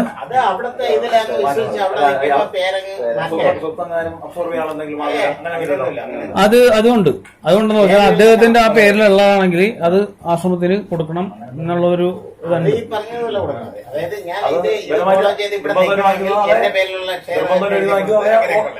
അത് സംഭവം എന്ന് പറഞ്ഞാൽ ഈ പറഞ്ഞുതരാം. അതെന്ന് വെച്ചാൽ നമുക്ക് തോന്നൂല ഇത് നിർബന്ധമായിട്ട് മേടിക്കണേന്ന്. പക്ഷെ അവര് പറയുന്നത് വെച്ചാൽ കൊടുത്തേ പറ്റൂ. അപ്പൊ എന്ത് പറ്റും? ഒരു ഇങ്ങനെയല്ല പറയുന്നത്, നീ അതെല്ലാം പിന്നെ അവിടെ എഴുതി കൊടുക്കണം അങ്ങനെയല്ല പറയുന്നത്. അതെല്ലാം എഴുതി കൊടുക്കണം, അത് ഗുരുവിന് കൊടുത്തേ പറ്റൂ എന്ന് പറയുമ്പോൾ അതൊരു ഫോഴ്സാണ്. അത് എല്ലാത്തിലും ഉള്ളതാണ്. എല്ലാ ഇത്തരം സംഘടനകൾ ഈ തരത്തിലുള്ള അല്ലെങ്കിൽ മറ്റു തരത്തിലുള്ള സംഘടനകളിലും ഈ ആളുകളെ ഇങ്ങനെ ആകർഷിച്ച് കൊണ്ടുവന്നിട്ട് ഒരു സ്റ്റേജിലാകുമ്പോ ഇവരെന്ത് പറഞ്ഞാലും ചെയ്യുന്ന അവസ്ഥയിലും എത്തും. അതില് വേറൊരു സാഹചര്യം ഇവിടുന്ന് പോത്തങ്കോട് അപ്പുറത്ത് പോയി വേങ്കോട് ഇല്ലേ, വേങ്കോട് ഇവിടെ അങ്ങോട്ട് വരെ ആ വേങ്കോട് ഭാഗത്ത് പണ്ടുണ്ടായിരുന്ന ആളുകളൊന്നും അവിടെ ഇല്ല. ആ സ്ഥലമൊക്കെ ഇപ്പൊ വേറൊരു ആശ്രമത്തിലായി. പിന്നെ അവിടെ അല്ല, പക്ഷെ വേറെ കാര്യമുണ്ട്. ഇതില് ഏറ്റവും കൂടുതൽ എന്ന് പറഞ്ഞാൽ ഏറ്റവും കൂടുതൽ ഇതേപോലുള്ള ചീറ്റിങ് ഞാൻ കണ്ടേക്കണത് നമ്മുടെ മാത്രമല്ല. ഞാൻ അവിടെ നിന്ന് ഞാൻ പറഞ്ഞില്ലേ സെക്യൂരിറ്റി വിഭാഗത്തിൽ നിന്നുകൊണ്ടാണ് നമുക്ക് ഈ കാര്യങ്ങൾ മനസ്സിലാക്കാൻ പറ്റിയത്. നമുക്ക് അതിനായിട്ട് പിന്നെ എന്നുവെച്ചാൽ ഒരു ജോലി സ്ഥലമായിരുന്നെങ്കിൽ ഞാൻ അവിടെ നിന്ന് കളഞ്ഞിട്ട് പോരുകയുള്ളായിരുന്നു. ഞാൻ എൻ്റെ വഴി നോക്കി പോകുന്നത്. പക്ഷേ നമ്മുടെ കുടുംബം എല്ലാം അതിൽ ഇൻവോൾവ് ആയിട്ട് അതിൽ ഭക്തിപൂർവ്വം വിശ്വാസത്തിന്റെ ഭാഗമായിട്ട് വന്നപ്പോൾ എന്ന് പറഞ്ഞാൽ അത് നമുക്ക് ഒരിക്കലും ഉൾക്കൊള്ളാൻ പറ്റാത്തൊരു കാര്യം. കാരണം എന്ന് വെച്ചിട്ടുണ്ടെങ്കിൽ എൻ്റെ മക്കളും അവിടെ പിന്നീട് ഈ പാത തന്നെ പിന്തുടരും. അതുകൊണ്ട് ഇതിലുള്ള പ്രത്യേകത എന്ന് പറഞ്ഞാൽ ഞാൻ പറഞ്ഞുതരാം. മതാതീതീയം എന്നൊക്കെ പറയും. ഹിന്ദുക്കളുടെ അടുത്തേലും പറയും ഞങ്ങൾ ഹൈന്ദവ സംഘടന എന്ന് പറയും. മറ്റുള്ള മതത്തിന്റെ അവിടെ ചില പറയും ഞങ്ങൾ മതാതിഥ്യത്തിൽ വിശ്വസിക്കുന്നവരാണെന്ന് പറയും, ആചാര്യ സമൂഹമാണെന്ന് പറയും. അത് മറ്റേ ഹൈന്ദവതയുടെ അടുത്ത് സനാതനം പറയും. മറ്റുള്ളടത്ത് പറയും നമ്മൾ പ്രവാചക മതത്തിൽപ്പെട്ട ആൾക്കാരാണെന്ന് പറയും, അതുകൊണ്ട് നമ്മളെല്ലാം ഒന്നാണെന്ന് പറയും. മറ്റവിടെ ചിലവ് പറയും നമ്മൾ എന്താണ് സനാതനത്തിലുള്ള ആൾക്കാരാണ്, നമ്മൾ സന്യാസികാര്യന്മാരെ ഹൈന്ദവതയാണെന്നൊക്കെ പറഞ്ഞ് അവരെടുത്ത് ചെയ്യുന്നു. രണ്ട് തരത്തിലുള്ള ഇതാണ്. ശരിക്കും പറഞ്ഞ ഇതെന്ന് പറഞ്ഞാൽ ഹൈന്ദവതയായിട്ട് യാതൊരു ബന്ധമില്ലാത്ത പ്രസ്ഥാനമാണ് ശാന്തി. എന്ന് വെച്ചാൽ ദേവീദേവന്മാരെ വിശ്വസിക്കരുത്, അവരുടെ കാലം കഴിഞ്ഞു. കാരണം പിന്നെ ഇത് കലിയുഗമാണ്. ദ്വാപരം വരെ ഈ പറയുന്ന ആൾക്കാരെ മാനിക്കാൻ പാടുള്ളൂ, അത് കഴിഞ്ഞ് അവർക്ക് ശക്തിയില്ല. കലിയുഗത്തിലെന്ന് പറഞ്ഞാൽ പ്രവാചകന്മാരെ എന്ന് വെച്ചാൽ ശ്രീകൃഷ്ണ പരമാത്മാവ് തൊട്ട് 2444 പ്രവാചകന്മാരും ആചാര്യന്മാരായിട്ട് വന്നിട്ടുണ്ട്. മുഹമ്മദ് നബി, മറ്റേ എന്താണ് യേശു ക്രിസ്തു, അങ്ങനെ 2400 പേര് വന്നിട്ടുണ്ട് ഈ വർഷത്തിനിടക്ക്, ഈ 5000 വർഷത്തിനിടക്ക്. അവരെയാണ് നമ്മൾ വിശ്വസിക്കേണ്ടത്. അവരുടെ പാത പിൻപറ്റിയാലേ നമുക്ക് മോക്ഷം കിട്ടുള്ളൂ എന്നാണ് ഇവർ പറയുന്നത്. പിന്നെ അവസാന ശ്രേണി ഇങ്ങോട്ടുണ്ട്, എന്താ ഇതെല്ലാം കഴിഞ്ഞിട്ട് ഇങ്ങോട്ടുണ്ട് വീണ്ടും. അതിൽ ഇവര് പറയുന്ന ഇവര് പറയുന്നതെന്ന് പറഞ്ഞാൽ അവര് പറയുന്നതെന്ന് പറഞ്ഞാൽ ഇത് കാലാന്തര ഗുരുവാണ് കരുണാകര ഗുരു എന്ന് പറയുന്നത്. ഇനി ഒരു ഗുരു ഇല്ല. ഈ ഗുരുവിൻ്റെതാണ് ഇനി വരുന്ന കൽപ്പാന്തം വരെയുള്ളത് ആശയം നിലനിൽക്കേണ്ടത്. അതുകൊണ്ട് നമ്മുടെ പ്രസ്ഥാനം, നമ്മുടെ പരമ്പര വലുതാക്കണം. തീർച്ചയായിട്ടും. കാരണം പുതിയൊരു നമ്മൾ വന്നതെന്ന് ചിലപ്പോൾ എനിക്ക് അറിയില്ല, നമ്മൾ കുടുംബാംഗം ആയതുകൊണ്ടായിരിക്കാം. ഗുരു അവിടെ വന്ന് ഇവിടെ വന്ന് പിന്നെ അപ്പം വന്ന് അങ്ങനെ നമ്മൾ വന്ന് നമ്മൾ പഠിക്കുന്നതല്ല നമ്മൾ വിശ്വസിക്കുന്നത് അല്ലേ. ഇപ്പൊ ഇസ്ലാം മതമാണ് നമ്മൾ ചെറുപ്പം തൊട്ട് പഠിക്കുന്നതെങ്കിൽ നമുക്കത് അറിയാൻ പാടുള്ളൂ. നമുക്ക് വേറെ മതത്തിനെ കുറിച്ച് അറിയില്ല. അപ്പൊ നമ്മൾ അതിങ്ങനെ ഫോളോ അപ്പ് ചെയ്ത് വരും. എല്ലാവരുടെ മുമ്പ് എല്ലാം അങ്ങ് തുറന്നിട്ടിട്ട് എല്ലാം പഠിച്ചിട്ട് ഏതാണ് സ്വീകരിക്കേണ്ടതെന്ന് ആരും മനസ്സിലാക്കില്ല. നമ്മളിപ്പോ ചെറുപ്പം തൊട്ട് ജനിക്കുന്നു, അവിടെ അവര് ഫോളോ ചെയ്ത് തന്നെ നമ്മളെ അച്ഛനമ്മമാരും പിന്നെ നമ്മുടെ പൂർവ്വരും ഫോളോ ചെയ്ത കാര്യങ്ങൾ പഠിച്ചാണ് നമ്മൾ വരുന്നത്. അപ്പൊ അതിൽ പറയുന്ന കാര്യങ്ങൾ ശേഖറിന്റെ മകൻ ഈ ഇയാളുണ്ടല്ലോ പാട്ടുകാരൻ റഹ്മാൻ അങ്ങനെ മതം മാറുന്നു. അവിടെ മതം മാറാനുണ്ടാവുന്നതിന് അയാളുടെ സഹോദരിക്ക് ഒരു രോഗിയായിരുന്നപ്പോഴേക്കും ഇവര് വന്ന് പ്രാർത്ഥിച്ചിട്ട് അതിൽ മാറ്റം ഉണ്ടായി. അങ്ങനെയുള്ള വിശ്വാസത്തിലാണ് അദ്ദേഹം മാറിയത്. മതം മാറുന്നത്. അതേപോലെ അപ്പൊ എന്ന് വെച്ചിട്ടുണ്ടെങ്കിൽ നമുക്ക് അനുഭവം ഇല്ലെന്ന് വെച്ചാൽ എന്റെ ചെറുപ്പത്തിൽ കണ്ടെന്ന് പറഞ്ഞാൽ അച്ഛൻ അറ്റാക്ക് വന്നു. ഞാൻ ഒരു 10ൽ പഠിക്കുന്ന സമയത്താണ് അച്ഛൻ അറ്റാക്ക് വരുന്നത്. അപ്പൊ അച്ഛൻ അറ്റാക്ക് വന്നു കഴിഞ്ഞ് മറ്റേ ഇവിടെ എക്സ്റേ എന്ന് പറയുന്നൊരു ശ്രീനാരായണ ഹോസ്പിറ്റൽ എന്ന് വെച്ചാൽ മോണിഷൊക്കെ അവരുടെ തൊട്ടടുത്തുള്ള ചേർത്തല, അവിടെ കൊണ്ടുപോയി അഡ്മിറ്റ് ചെയ്തു. ഹരി ഡോക്ടർ എന്ന് പറഞ്ഞാൽ അദ്ദേഹമാണ് ഇത് ട്രീറ്റ് ചെയ്തത്. അല്ല, ഹരി ഡോക്ടർ അല്ലേ അമ്മ? അത് വിനോദ് ഡോക്ടറാ. രണ്ടുപേരുണ്ട്. അവര് പറഞ്ഞെന്ന് വെച്ചാൽ ഇതൊരു പിന്നെ വലിയ അറ്റാക്കാണ്, ആള് ജീവിച്ചിരിക്കുമെന്ന് സംശയമുണ്ട്. അപ്പൊ ഇവിടെ നിന്ന് വിശ്വാസികൾ വന്ന് ഗുരു പറഞ്ഞു വിട്ടിട്ട് എന്താ പറയാ എന്തോ മെഡിസിനൊക്കെ കൊടുത്തിട്ടാണ് ICU കിടന്നപ്പോൾ അവിടെ കൊടുത്തിട്ടാണ് അച്ഛൻ വീണ്ടും ജീവിതത്തിലേക്ക് വന്നതും. അച്ഛൻ പിന്നീട് മെഡിസിൻ ഇല്ലാതെ ഗുരു കൊടുത്ത മെഡിസിൻ മാത്രം എന്ന് വെച്ചാൽ ഗുരു പറഞ്ഞു കൊടുത്ത കാര്യങ്ങൾ വെച്ച് ഫോളോ അപ്പ് ചെയ്തിട്ടാണ് അച്ഛന് മറ്റേ അലോപ്പതി മരുന്ന് പിന്നെ പൂർണ്ണമായിട്ട് ഉപേക്ഷിച്ച് ജീവിക്കാൻ പറ്റി. അപ്പൊ ഞാൻ SSLC പഠിക്കാന്ന് പറഞ്ഞാൽ 1990 കാലഘട്ടത്തിലാണ്. 90 എന്ന് പറയുമ്പോൾ അത് കഴിഞ്ഞ് ഒരു 92 അച്ഛൻ മെഡിസിൻ കംപ്ലീറ്റ് നിർത്തി. അത് കഴിഞ്ഞിട്ട് കുറെ പ്രാവശ്യം ഹോസ്പിറ്റലിൽ അഡ്മിറ്റ് ആയിട്ടുണ്ട്. കാരണം ഈ പേടിച്ചിട്ട് ചെറിയൊരു ഇത് വരുമ്പോൾ തന്നെ നമ്മൾ ഹോസ്പിറ്റലിൽ പോകേണ്ട ഒരു സിറ്റുവേഷൻ ആയിരുന്നു. അപ്പൊ അത് കണ്ടപ്പോ എന്ന് പറഞ്ഞിട്ടുണ്ടെങ്കിൽ അതാണ് പറഞ്ഞത്, AR റഹ്മാന്റെ കാര്യം പറഞ്ഞുകൊണ്ട് ഞാൻ പറഞ്ഞു. അപ്പൊ എന്ന് പറഞ്ഞാൽ നമുക്കതൊരു ജീവിതത്തിലുള്ള ഒരു അനുഭവമായിട്ട് മാറി. കാരണം അച്ഛന് അത് കഴിഞ്ഞിട്ട് പറഞ്ഞത് ആയുർവേദ മെഡിസിൻസുകളാണ് കൊടുത്തത്. അത് കഴിഞ്ഞ് കുറെ എന്റെ അനിയൻ 2009 മരണപ്പെട്ട് കഴിഞ്ഞിട്ടാണ് പിന്നീടാണ് അച്ഛന് രണ്ടാമത് അറ്റാക്ക് വരുന്നത്. എങ്ങനെ ഒരു വലിയൊരു അറ്റാക്ക് വരുന്നത്. പിന്നെ കോവിലത്തി മെഡിക്കൽ കോളേജിൽ കൊണ്ട് അഡ്മിറ്റ് ചെയ്യുന്നതും പിന്നെ അവിടെ നിന്ന് സ്ഥിരം ഇങ്ങനെ മരുന്ന് കഴിച്ച് ഇവിടുത്തെ ഡോക്ടർ അഭിലാഷ് ഡോക്ടർ അല്ലേ, അഭിലാഷ് ഡോക്ടർ, ആ ഡോക്ടർക്ക് പോലും വിശ്വസിക്കാൻ പറ്റുന്നില്ല. 25 വർഷം മുമ്പ്, അല്ലെങ്കിൽ 25 അല്ല 30 വർഷം മുമ്പ്. ഇത് എല്ലാത്തിലും ഉണ്ട്. ഈ ചില നമ്മളവിടെ തന്നെ ഒരു മുസ്ലിം കുടുംബം ഈ തൊഴുവങ്കോട് ക്ഷേത്രത്തില് കോഴിയെ കൊണ്ട് പോകുന്ന ഏർപ്പാടുണ്ട്. അവര് എന്തോ ഒരിക്കൽ ഇങ്ങനെ നേർച്ച കോഴിയെ കൊണ്ട് കൊടുത്തു. പണ്ട് അവിടെ കണ്ടിക്കും, ഇപ്പൊ അവിടെ നിർത്തേ ഉള്ളൂ.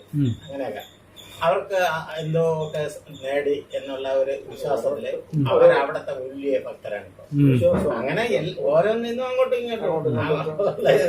അല്ല, ഭക്തി നമുക്ക് കുഴപ്പമില്ല. നമ്മളിപ്പോ ഇവിടെ ആൾക്കാർ ഭക്തി പൂരസ്വരം പിന്നെ ലക്ഷക്കണക്കിന് കോടിക്കണക്കിന് രൂപ, ഏക്കർ കണക്കിന് സ്ഥലം എല്ലാം സമർപ്പിക്കുന്നുണ്ട്. ഇവിടെ തന്നെ ഈ ആശ്രമം തുടങ്ങിയത് ഇങ്ങനെ ആരോ കൊടുത്ത ഒരു സ്ഥലവും 50 സെന്റ് സ്ഥലം ചുറ്റുപാടിൽ നിന്ന് സ്ഥലങ്ങൾ എടുത്തിട്ട് തോട്ടങ്ങൾ ഉണ്ടാക്കുന്നു. അങ്ങനെ 80കളിൽ അങ്ങനെ അതിന്റെയൊക്കെ പണിയായിരുന്നു ഇവിടെ. അത് ശരിയാണ്. 80കളിൽ ഇരിക്കും.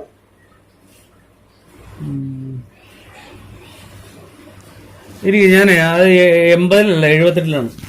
കാരണം അതൊക്കെ എൻ്റെ മനസ്സ് ഉറച്ചിടുന്ന കാര്യങ്ങളാണ്. ഞാൻ എൻ്റെ പേപ്പർ എടുത്തുമ്പോൾ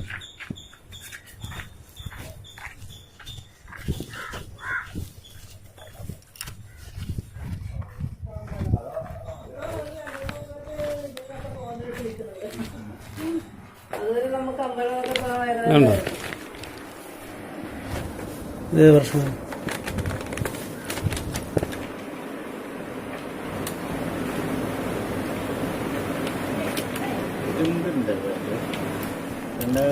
അഞ്ച് ജനുവരി മാസം 1-ാം തീയതി ജനറൽ കൗൺസിൽ തീരുമാന പ്രകാരം 1955 ആക്ട് അനുസരിച്ച് 1978 മാർച്ച് 10-ാം തീയതി 88/78 എന്ന് തന്നെ നമ്പറായി രജിസ്റ്റർ ചെയ്തിട്ടുള്ള ശാന്തി ആശ്രമത്തിന് നിയമാവലി പ്രകാരം ഭേദഗതി ചെയ്യാൻ ഇപ്രകാരം ഭേദഗതി ചെയ്യാൻ തീരുമാനിച്ചു. അപ്പോൾ ഇത് പിന്നീടുള്ളതാണ്.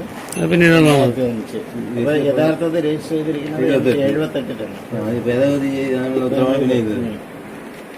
ഇത് 78-ല് തന്നെ 78-ല് രജിസ്റ്റർ ഞാൻ പറഞ്ഞത് 78-ല് രജിസ്റ്റർ ചെയ്തിരിക്കുക. അങ്ങനെ 80കളിലൊക്കെയാണ് ഇവിടെ വിവിധ ആദ്യമേ രജിസ്റ്റർ ചെയ്തു.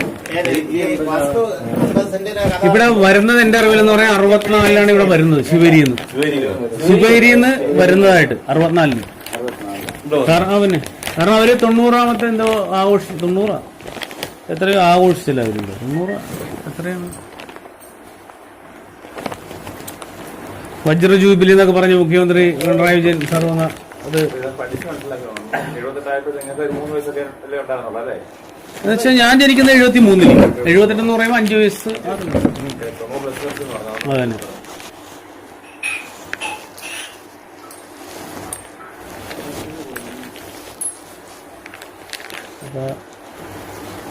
ഇപ്പോഴും മറ്റേ കേസ് നടന്നുകൊണ്ടിരിക്കുകയാണ്. ഏതാണ്? അല്ല അതൊക്കെ നടക്കുകയാണ്. പിന്നെ ഇതിലെന്ന് പറഞ്ഞിട്ടുണ്ടെങ്കിൽ ഇവരുടെ ഇത് കൊടുത്തിട്ടില്ല. ഇത് പരാതികൾ കൊടുത്ത് പലയിടത്തു നിന്ന് അന്വേഷണങ്ങൾ വന്ന് അങ്ങനെ പോയിക്കൊണ്ടിരിക്കുകയാണ്. അപ്പോൾ അച്ഛനും അമ്മയുടെ മൊഴിയാണ് എടുക്കുന്നത്. അതിന് വേണ്ടി മൊഴി എടുത്തായിരുന്നു. ഇത് ഞാൻ ഒരു എന്താ പറയുക പൊതുവൊരു അറിവിന് വേണ്ടി ഞാൻ പറഞ്ഞു മാത്രമേ ഉള്ളൂ. ബാക്കി അവരുടെ ഇത് നിങ്ങൾ കൊടുത്തിരിക്കുന്ന സ്റ്റേറ്റ്മെന്റ് ശരിയാണോന്ന് അറിയാൻ പ്രാഥമിക എൻക്വയറി എന്നുള്ളത് അത്രേ ഉള്ളൂ. വേറെ ഒന്നുമില്ല.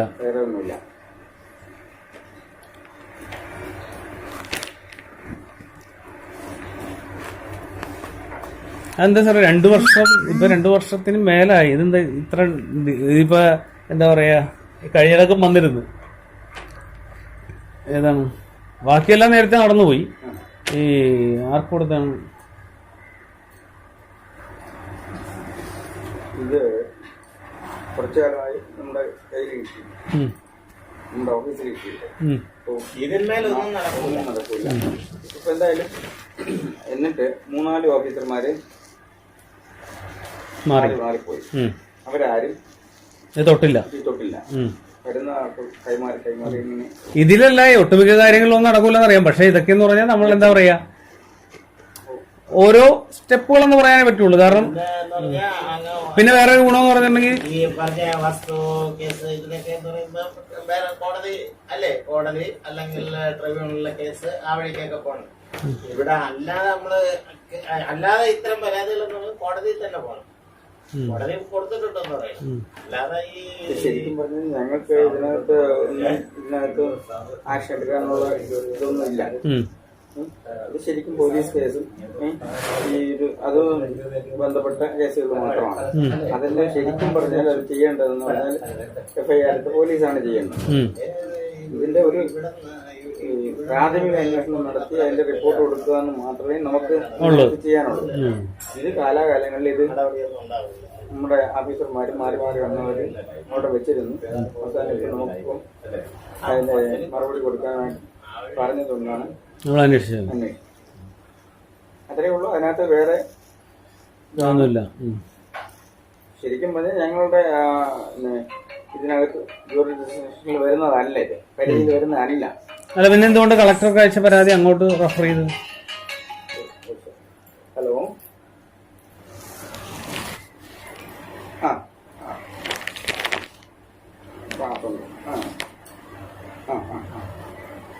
ഓ ഓ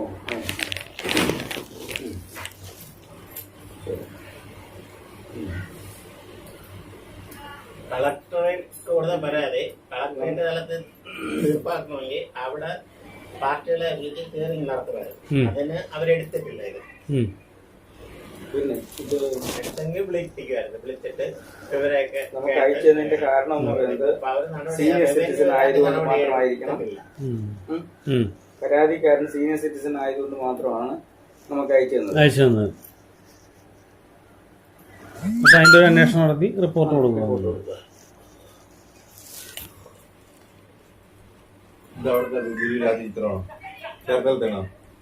അല്ലല്ല, ഇത് പണ്ട് ഇവരുണ്ടാക്കിയതാണ്. വിൽപ്പനക്ക് വേണ്ടി ഉണ്ടാക്കിയതാണ് ശാന്തേരി.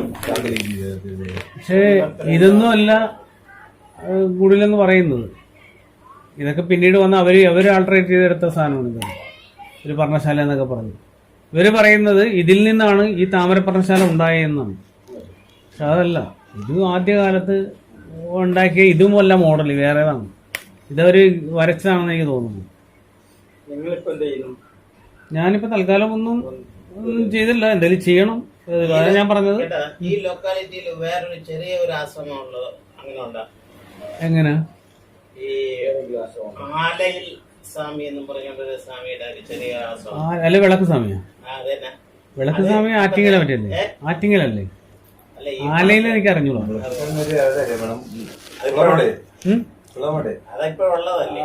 ഉള്ളതാണ് വിളക്ക് സ്വാമി. ഇപ്പോഴുള്ള സ്റ്റൗ സ്വാമി അതല്ലേ? സ്റ്റൗ വിളക്കല്ല.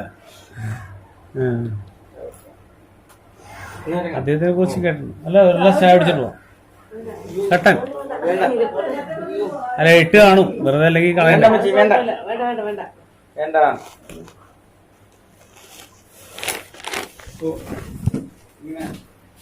സംസാരിക്കാൻ പറ്റുമോ? കുറച്ചൊക്കെ പറ്റും. കിടപ്പായത് ഇപ്പൊ ഒരു 3 വർഷത്തിന് മേലായിട്ടില്ല. എന്ന് വെച്ചാൽ 2016 ജൂലൈ 2 സ്ട്രോക്ക് വഴി വന്നത്.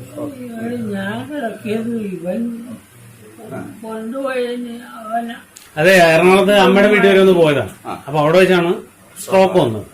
അപ്പൊ എന്നെ മെഡിക്കൽ ട്രസ്റ്റിൽ കൊണ്ട് അവിടുത്തെ ട്രീറ്റ്മെന്റ് ആയിരുന്നു. എറണാകുളത്ത് പള്ളുരുത്തി.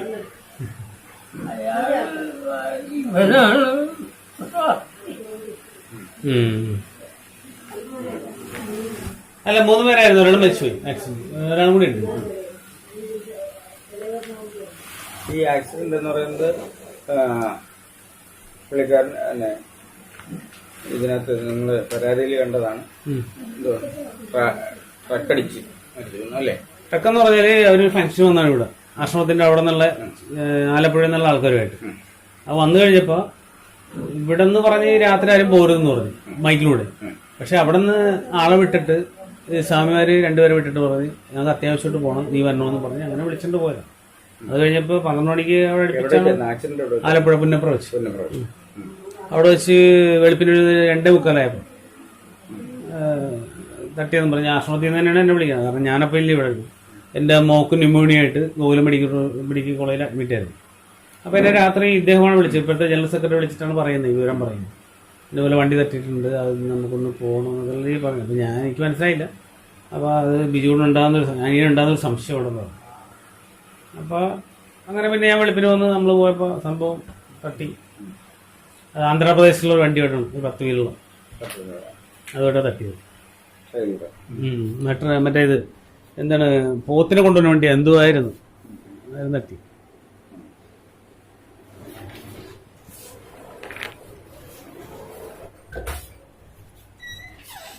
ഇവിടെ മാത്രം അവിടെ കയറിയായിരുന്നല്ലേ?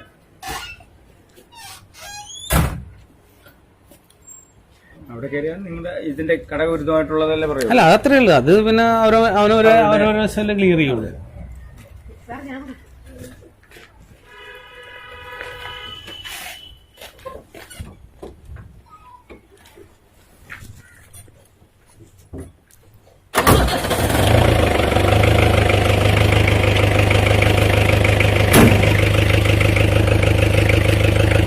ശരി.